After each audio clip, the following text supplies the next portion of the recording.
High, আমি SS পিয়াদা আর আপনাদের সকলকে স্বাগত জানাই এসএস লার্নিং টিভিতে।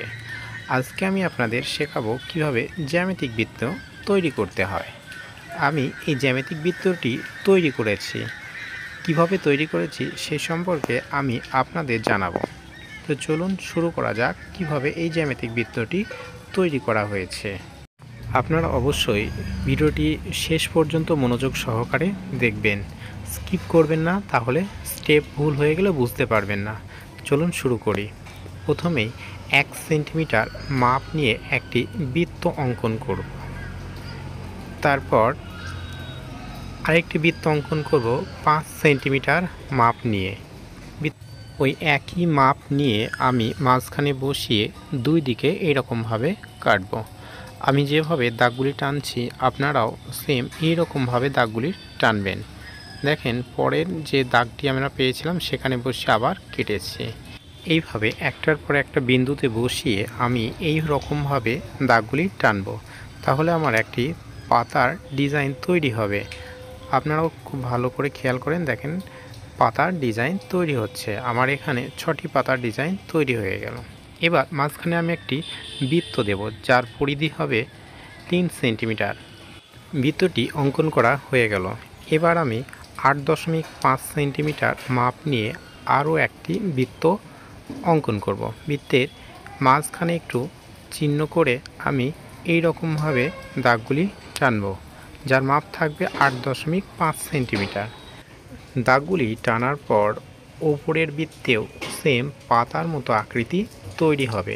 নিচের বৃত্তে যেমন পাতার আকৃতি তৈরি হয়েছে, ওপরের বৃত্তেও তেমনি পাতার আকৃতি তৈরি হবে। এই রকমভাবে একটির সঙ্গে একটি বিন্দু যোগ করার পর আমার পাতার আকৃতিগুলি তৈরি হয়ে গেল। তবে মাঝখানে আরও একটি করে পাতা তৈরি করতে হবে। তার জন্য দুটি পাতার মাঝখানের অংশ থেকে আমি উপরের দিকে দাগ নিলাম। তারপর মাঝের অংশ চিহ্নিত করে সেখান থেকে আরও পাশের দিকে কাটতে থাকবো। তাহলে আমার আরও পাতার আকৃতি তৈরি হবে। আমি যেমনভাবে করছি আপনারাও সেম এরকমভাবেই করবেন। তাহলে পাতার আকৃতি এবং পাতার পরিমাণ বাড়তে থাকবে। আর আপনাদের বলছি, যারা এখনও আমার চ্যানেলটিকে সাবস্ক্রাইব করেননি তারা অবশ্যই তাড়াতাড়ি সাবস্ক্রাইব করেন এবং পাশের নোটিফিকেশনটি অবশ্যই অন করে দেবেন, যাতে সবার আগে আপনার কাছে পৌঁছায় আমার ভিডিও। এবার আমি 6.5 সেন্টিমিটার মাপ নিয়ে পাতার মাঝখানের অংশগুলিকে যোগ করব। এটিও একটি বৃত্তর মতো তৈরি হবে। অবশেষে আমার জ্যামিতিক বৃত্তটি তৈরি হয়ে গেল। এবার আমি রং করব।